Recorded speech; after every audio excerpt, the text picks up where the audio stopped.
ఆశీర్వదించబడాలి. ఆశీర్వాదం అంటే ఆరోగ్యం, ఆశీర్వాదం అంటే ఆహారం,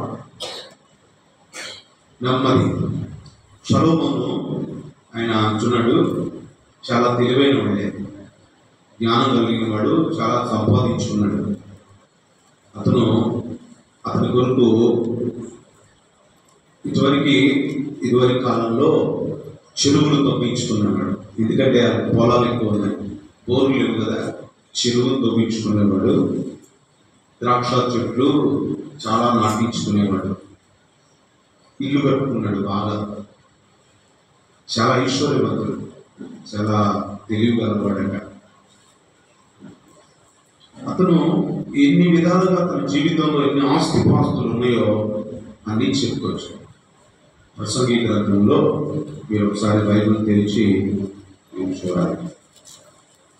1వ అధ్యాయంలో 2వ అధ్యాయంలో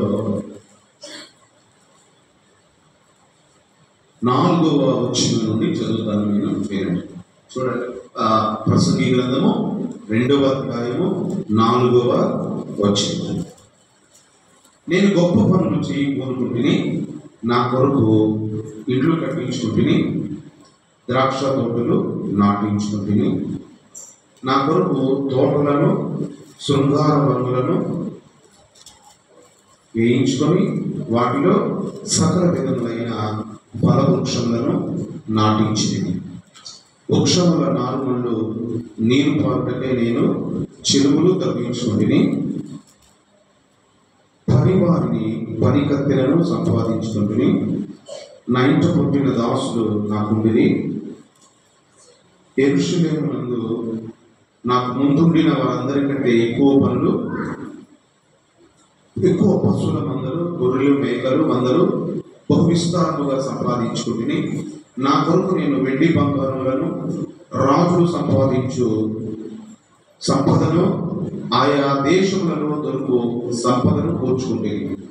నేను గాయకులను మనుషులు ఇచ్చించు సంపదను సంపాదించుకొని బహుమంది ఉపపత్తులను ఉంచుకుంటుంది.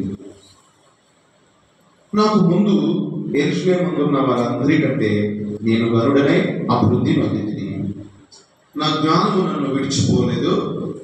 నా కన్నులు ఆశించిన వాటిలో దేనిని అవి చూడకుండా నేను అభ్యంతరము చెయ్యలేదు.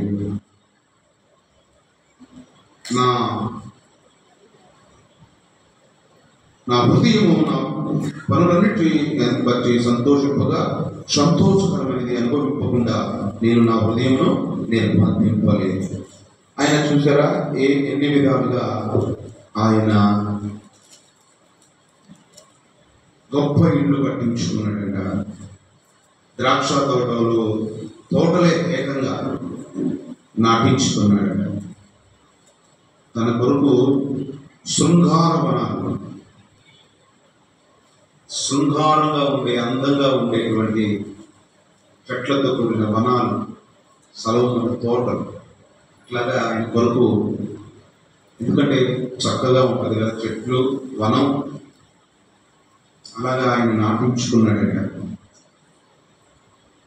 సకల విధంగా అన్ని రకాల పళ్ళ చెట్లు, సపోటా తోట నుండి మామిడి, ఆపిల్ నుండి ద్రాక్ష అన్నీ కూడా ఏ కాయలు ఉన్నాయి అన్నింటినీ పెంచేవాడు. అన్నీ ఒక వనం, ఒక తోట, ఒక వృక్షాలు తన కొరకు ఆయన పట్టించేవాడు. అప్పుడు ఆస్తి, అప్పుడు రాకపోకలు డబ్బు రూపంలో ఉండేవి కాదు, కానీ పొలం రూపంలో సంపద, గొర్రెల మేకల్లో, అలాగే చెట్ల రూపంలో ఉండేది కదండి. ఇప్పటికి ఒక 3500 సంవత్సరాల క్రితం జరిగిన సందర్భాన్ని.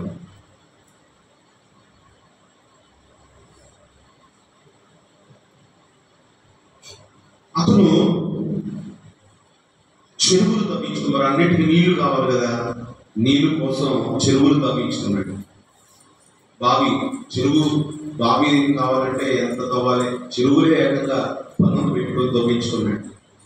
భూమిలో నీళ్లు పడతాయి. నీరు చెట్లకు మళ్ళించేవాడు, తోటలకు మళ్ళించేవాడు. ఆయనకి లోటు అనేది లేదు.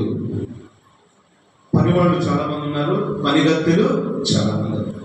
పని చేసేవాడు, పరిచర్య చేసేవాడు. పనికి తక్కువేం లేదు, ఎందుకంటే జీతభత్యాలు బాగా ఇస్తాడు కాబట్టి పనులు కూడా నమ్మకంగా ఉన్నారు. ఏ పనైనా చేసేస్తారు. ఇల్లు పీకి పందిరేస్తారు, పందిరేసింది మళ్ళీ ఇల్లు కట్టమంటే కడతారు. అంత పనులు ఉన్నారు, చెప్పింది చేసేవాడు. ఇంకేం కావాలండి? మన పిల్లలే మన మాట్లాడు, పిల్లలు పక్కన వాళ్ళకి డబ్బులు ఇచ్చి కొట్టుకి రమ్మని చెప్పాల్సి వస్తాయి. అదే అట్లా పని చేసేవాళ్ళు ఉన్నారు.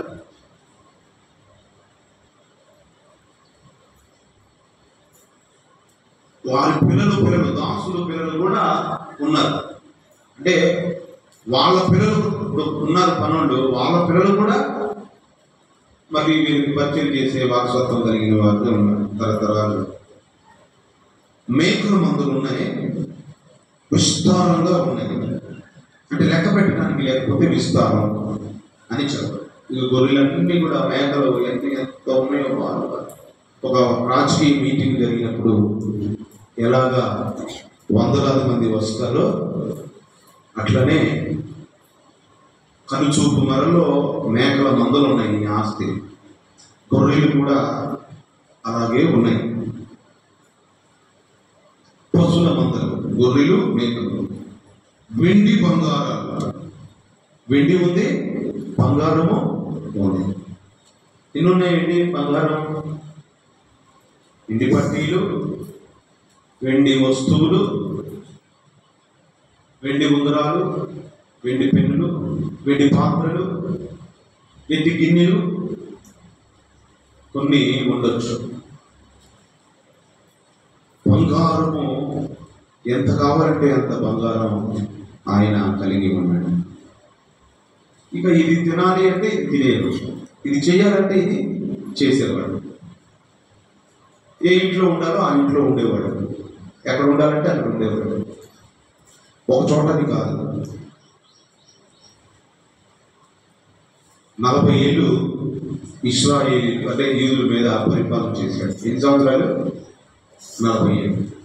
ఇప్పుడు ప్రభుత్వాలు ఎన్ని సంవత్సరాలు చేస్తాయి? 5 సంవత్సరాలు చేస్తాయి, తర్వాత కానీ 40 సంవత్సరాలు ఆయన రాజుగా ఉన్నాడు. ఎంత సంపాదించవచ్చు? అయితే ఆయన వృద్ధాప్యం వచ్చింది.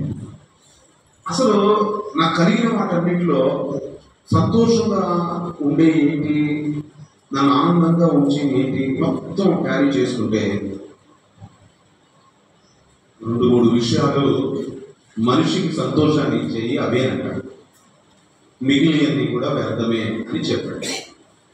అవి ఏంటంటే ప్రసంగి గ్రంథంలో 3వ అధ్యాయంలో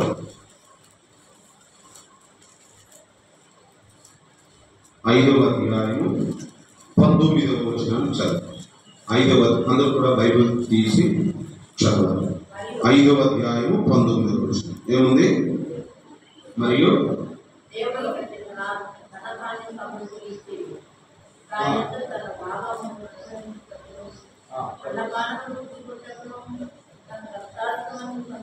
అన్నపానములు పుచ్చుకొనుటయు, అంటే అన్నం తినడం, మంచినీళ్ళు త్రాగటం అనేది ఒకటైతే, తర్వాత తన కష్టార్జితమందు సంతోషించుట వీలు కలగ చేసిన ఎడల అతనికి ఆ స్థితి దేవుని ఆశీర్వాదం వలన కలిగినదని అనుకున్నవారిని. అట్టి వానికి దేవుడు హృదయానందము దయచేసి ఉన్నాడు కనుక అతడు తన ఆయుష్కాల దినములు జ్ఞాపకం చేసుకున్నాడు. ఏంటంటే ఒకటి అన్నం తినటం, అలాగే తృప్తిగా మంచినీళ్ళు అన్నపానములు కలిగి ఉండటం. ఇప్పుడు తోటలు ఉన్నాయి, పొలాలు ఉన్నాయి, గొర్రెలు ఉన్నాయి, పశువులు ఉన్నాయి, ఇల్లు ఉన్నాయి, చెరువులు ఉన్నాయి, వెండి ఉంది, బంగారం ఉంది. ఈ అన్నిటి వలన చూచుడు ద్వారానే తృప్తి కానీ సంతృప్తి లేదు కదా అమ్మా. తృప్తి ఉందా? లేదు. అతను ఆలోచించి ఏమనుకున్నాడంటే, ఇవన్నీ వ్యర్థమైనవి, దీని కొరకు నేను చాలా కష్టపడ్డాను, దేవుని ఆశీర్వాదం అంటే తిని తృప్తిగా ఉండడం. మరి ఎంతమంది ఆనందంగా తింటున్నారు, ఆనందంగా ఉంటున్నారు?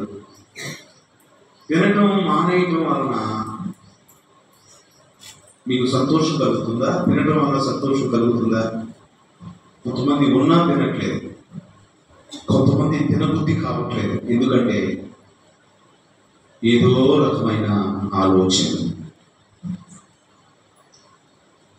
అన్నపానములు కలిగి తృప్తి కలిగి ఉండటం లేదు.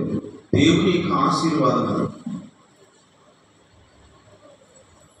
ఉపవాసం ఉంటే అది వేరు, కానీ కడుపు నిండా 2 పూటలు తింటున్నా కూడా ఏదో వెలిపి తృప్తి లేని జీవితం. అది ఆశీర్వాదం కాదని. అన్నపానములు కలిగి తృప్తిగా ఉండటాన్ని. రెండవదిగా కష్టార్జితం వలన ఆనందం. కష్టం చేసి సంపాదించుకుంటాడు. తన పని, తన బస్తాలు దాన్ని మోస్తాడు. తన పొలంలో తన పరిగిన తన ఆదాయాన్ని రూపాయి తనే సంపాదించుకుంటాడు.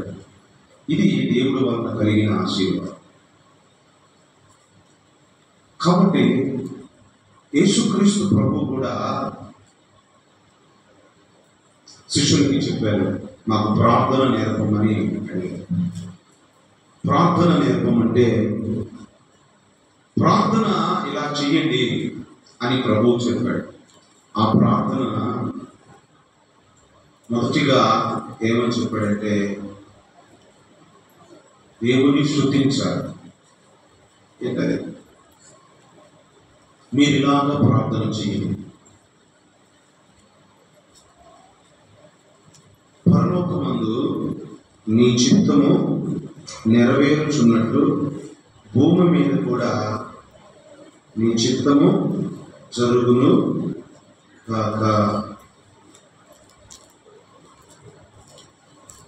నీ నామము పరిశుద్ధపరచబడును గాక.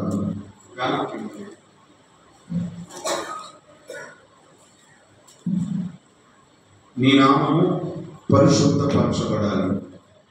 మొదటిగా ఆయన నామము పరిశుద్ధపరచబడాలి అని ప్రార్థన చేయమని చెప్పారు.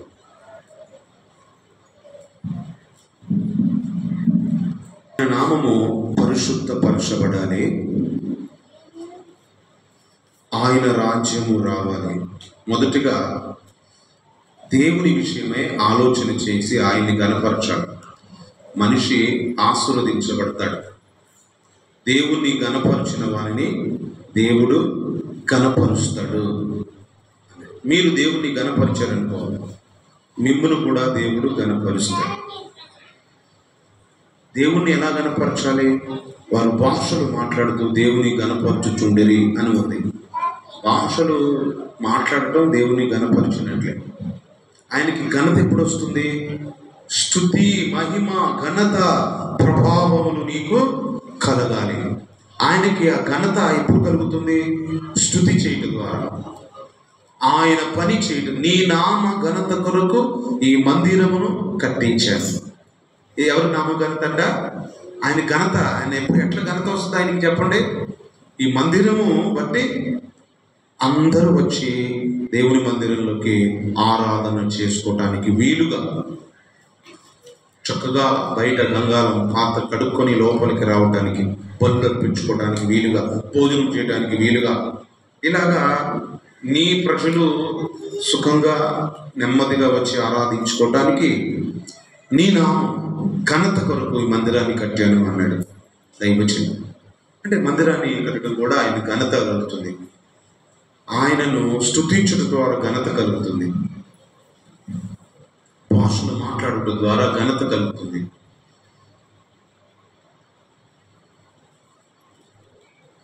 పాటలు పాడటం ద్వారా కూడా ఆయన ఘనపరిచిన వారు అవుతారు. మొదటి సమూయేలు గ్రంథంలో మీరు ఆయన్ని ఘనపరిస్తే దేవుడు మిమ్మల్ని గణపరుస్తాడు అన్నాడు. మీరు దేవుణ్ణి గణపరచాలి. ఓ ఇశ్రాయేలు వినుము. మొదటి సమూయేలు గ్రంథము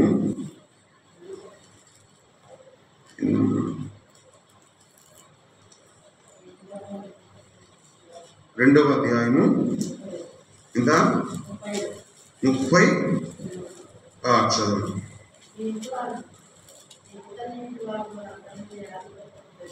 ఇది 2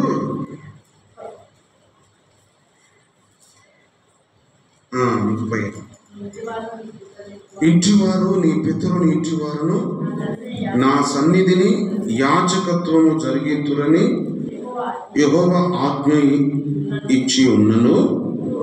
ఇప్పుడు అది నా మనసుకు కేవలము ప్రతికూలమాయనని ఇశ్రాయేలు దేవుడైన యెహోవా సెలవిచ్చుచున్నాడు. కావున యెహోవా వాక్కు ఏదనగా, నన్ను గణపరచు వారిని నేను గణపరచను. ఇది గుర్తుపెట్టుకోండి. నన్ను గణపరచండి మీరు, నేను మిమ్మల్ని గణిస్తాను. జనాల్లో ఘనత గణపరచండి. ఆయన నామ ఘనత వరకు ప్రయత్నం. నన్ను తునీకరించారనుకో, నన్ను పట్టించుకోలేదనుకో, నేను కూడా మిమ్మల్ని పట్టించుకోను. అది ఎంత దౌర్భాగ్యం అంటే, ఆయన ఆజ్ఞలు మనం పాటించాలి. ఆయన ఆజ్ఞల మార్గంలో మనం నడవాలి. దేవుణ్ణి గణపరచాలి. స్తుతి, మహిమ, ఘనత, ప్రభావములు నీకే చెల్లును. పిల్లల ద్వారా ఘనత రావాలి, యవనస్తుల ద్వారా ఘనత రావాలి.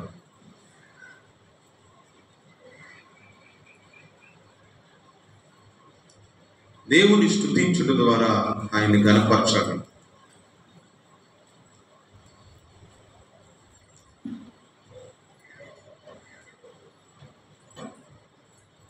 రెండవదిగా ఆ ప్రార్థనలో నేర్పాడు, నీ నామం పరిశుద్ధపరచబడును గాక, నీ రాజ్యము వచ్చును గాక. తర్వాత ఏముంది? నీ చిత్తము పరలోకమందు నెరవేర్చున్నట్లు భూమి యందును నెరవేరును గాక. మా అనుదిన ఆహారము నేడు మాకు దయచేయము. అంటే రోజువారీ ఆహారం, అనుదిన ఆహారం, అన్నం పెట్టండి ప్రభువా అని అంటున్నాడు. అని మీరు ప్రార్థన చేసుకోండి అని అంటున్నాడు. ఎందుకంటే సొలొమోను ఏమంటున్నాడు? అన్నపానములు కలిగి తిని తృప్తిగా ఉండటం దేవుడి చిత్తమంట. కష్టపడి సంపాదించుకొని ఉండటం దేవుడి చిత్తమంట అంటున్నారండి. ఇది ఆశీర్వాదం. అనుదిన ఆహారము దయచేయండి అని ప్రార్థన చేయాలంట. ఎవరు చేయాలి? ఆహారము మాకు అనుగ్రహించండి అన్నది. ఆహారం కావాలంటే పని కావాలి. నీవు 6 రోజులు కష్టపడి పని చెయ్యవలె, 7వ రోజు విశ్రాంతి దినం. జ్ఞాపకం ఉంచుకో. కష్టపడకుండా ఆహారం రాదు. ఊరికే అట్లా కూర్చోవద్దు. పనికి వెళ్ళాలి, పని చెయ్యాలి. అమెరికాలో అగ్రరాజ్యం అంటే డబ్బులు ఎక్కువ ఉండే దేశం, అన్ని దేశాలకి అప్పులు ఇచ్చే దేశం. అందరూ పని చేస్తారు. 10 మంది ఉంటే ఇంట్లో 10 మంది పని చేస్తారు. 6 ఉంటే 6 పని చేస్తారు. మన ఇంట్లో ఒకతనే పని చేస్తాడు, మిగిలిన వారు పని చేయరు. సరే, ఇంటి పని చేసుకుంటూ ఉంటే అది వేరు. ఒక కుటుంబం ఉంది, ఆయనే ఇంటి పని చేసుకుంటాడు, ఆయనే పని చేస్తాడు. ఇక భయం భయం భయం గల బుల్లి, ఇక భయం అంటా ఉంటుంది. ఇక చప్పుడు వినపడితే, పక్కన సౌండ్ వినపడితే ఏమో ఏమవుతుందేమో భయం. అమ్మో ఎవరేమన్నా వస్తున్నారు, కొత్త వాళ్ళు వస్తున్నారు, వీళ్ళు ఏమో బీహార్ వాళ్ళు ఏమో అని భయం. రాత్రిపూట ఏదైనా శబ్దాలు వస్తుంటే అమ్మో దెయ్యాల మీద పడిపోతున్నాయేమో, అయ్యగారు ఏమన్నా వచ్చేస్తున్నాడు, ఇటు వచ్చేస్తాయేమో, ఆ రోడ్డును బట్టి ఇటు వచ్చేస్తాయేమో అని భయం. పని ఏం చేయదు, ఇక అన్నీ ఆయనే చేసుకుంటాడు. భయపడటమే ఏం పని. ఇంట్లో కూర్చొని రేపట్ట ఎల్లుండెట్ట అని భయపడటమే నీకు పని. ఓపిక ఉన్నంత వరకు సేవకుడైనా, సేవకురాలైనా, పిల్లలైనా, చెల్లెలైనా, స్త్రీ అయినా, పురుషుడైనా 6 దినాలు పని చేయవలెను. సోమరితనంగా ఉండకూడదు. అప్పుడు అన్నం తినాలి, అప్పుడే తృప్తిగా ఆశీర్వాదం. ఊరికే కూర్చొని తినకూడదు. పని చెయ్యని వాడు ఆహారం తినవద్దు అని పౌలు సంఘానికి హెచ్చరించాడు. సంఘానికే, ఇది బయట మాట కాదు. తెస్సలోనికీయులకు రాసిన పత్రికలో ఈ మాట మీరు చదవచ్చు.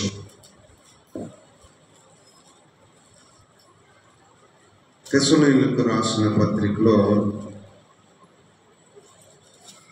2వ తెస్సలోనికీయులు 3వ అధ్యాయము 11వ వచనం చదవండి. ఏముంది? మీలో కొందరు ఏంటంట? ఏ పని చెయ్యక ఎక్కడికి వెళ్తున్నారు? పరుల జోలికి. ఏ పని చేయట్లేదంట. ఎవరు? కొందరు, అందరూ కాదు, కొందరు ఏ పని చేయకోకుండా ఏం చేస్తున్నారు? అక్రమంగా నడుచుకొనుచున్నారని. క్రమం కాదు అది. ఏంటంటే అది అక్రమము, క్రమము కాదు. నిద్రపోతాం లేక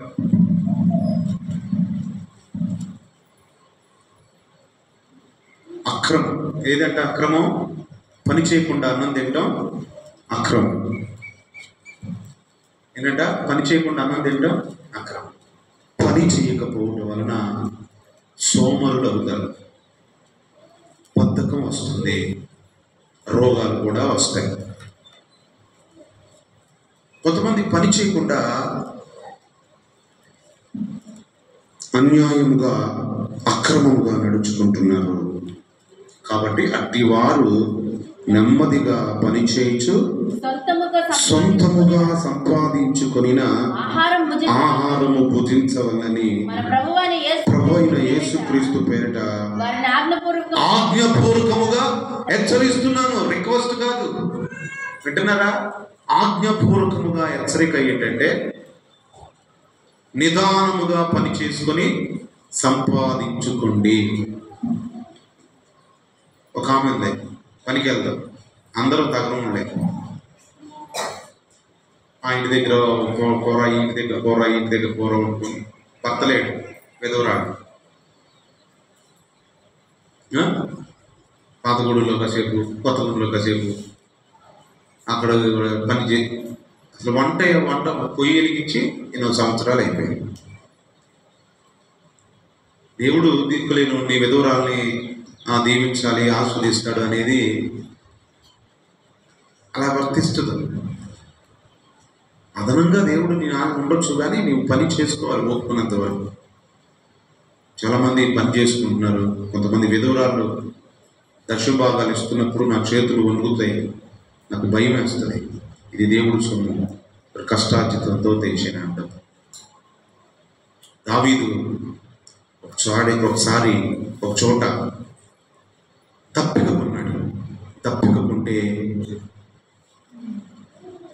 కొంతమంది తన పక్కనున్న యుద్ధ వీరులు నీళ్లు తేయడానికి వెళ్ళాడు. రాజు తప్పికొనున్నాడని నీళ్లు తేయడానికి వెళ్ళాడు. వెళ్తే యుద్ధం చేసిన అంత పని అయింది నీళ్లు తేయడానికి. బావిలో కిందకి దిగి అడుగున నీళ్లు తీసుకొచ్చి ప్రాణాపాయ పరిస్థితులు చేయించుకొని తీసుకొచ్చి, ఆ విషయం దావీదుకు తెలిసింది. రాజుకి తెలిస్తే నీళ్లు తాగమంటే నాకు వద్దు, ప్రాణాన్ని తెగించి తెచ్చిన ఈ నీళ్లుని నాకు అర్హత లేదు అన్నాడు.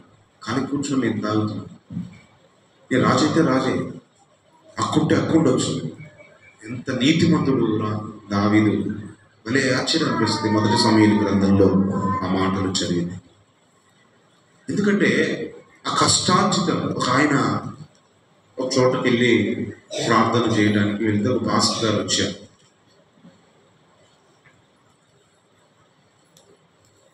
ఎంతో కష్టపడి పని అయిపోయినా ప్రార్థన చేయించుకొని ఒక 500 రూపాయలు కానుక ఇచ్చి ప్రార్థన చేయించుకొని ఆయనతో ప్రార్థన చేయించుకుంది. అతను వెళ్ళిపోయాడు. వెళ్ళిపోతూ నాతో అన్నాడు మాట ఏంటంటే, ఎప్పుడో కొన్ని సంవత్సరాల క్రితం ఆ కానుకను ఆ వ్యక్తిని తృణీకరించాడు. ఆ విధవరాల అంటే ఆయన గొప్పవాడు అవ్వచ్చు, అతను 10,000 5,000 అలా కానుకలు ఇవ్వచ్చు పెద్ద పెద్ద. కానీ 500 రూపాయలు ఆమె పేద విధవరాలు 2 కాసులు లాంటిది దేవుడు ఇచ్చాడు. దాన్ని మనం గౌరవించాలి కదా. ఆ డబ్బుని తృణీకరించాడు. అప్పటి నుండి నా మైండ్లో ఒక బలమైన పడిపోయింది. అది 2 కాసులైనా, అది 10 రూపాయలైనా, అది ఆశీర్వదించబడిన డబ్బు. అది దాన్ని లిప్టిక్లు కొనుక్కోవడానికి, ఏంటి పిల్లలకి ఇవ్వడానికి, క్లిప్పులు పెట్టుకోవడానికి వాడకూడదు. అది సౌండ్ సిస్టమ్కి, వాకింగ్ చెప్పడానికి, సౌండ్ 10 మందికి వినపడేటట్లుగా, 10 మంది మీటింగ్ చూడటానికి పోస్టల్ రూపంలో ఏదో దేవుడి పనిలో నిమగ్నం అవ్వాలి. అప్పుడే వారికి ఆశీర్వాదం. చూస్తున్నారండి, పని చేయకోకుండా పేకాట్లోనూ ఏంటి కోడి పందాల్లోనూ గెలిచిన డబ్బులు కంటే కొంతమంది అలా ఇచ్చేస్తే ఆ డబ్బు తీసుకోవద్దని ఉండదు బైబిల్లో. దానివల్ల ప్రయోజనం ఉండదు. పాపం పోగొట్టుకోవడానికి తిరుపతిలో ఇంత మూట వేసి వెళ్తాడంట సంవత్సరం. ఎవరు వెళ్తారో తెలియదు, చాలా డబ్బులు వేసి వెళ్ళిపోతాడంట. ఎన్ని అక్రమాలు చేసి, ఎన్ని పాపం చేసి, ఆ పాపం పోవటానికి కొంత డబ్బు లంచం దేవుడికి ఇస్తున్నాడేమో. అలా కాదు, నీ శక్తి మేరకు నువ్వు ఇచ్చినది ఆశీర్వదించు. నువ్వు కష్టార్జితంతో సంపాదించినది అది ఆశీర్వదించబడింది. నిదానముగా పనిచేసి సంపాదించుకోవాలి. బాగా స్క్రీన్ పనిచేస్తుంది. ఏం బాగా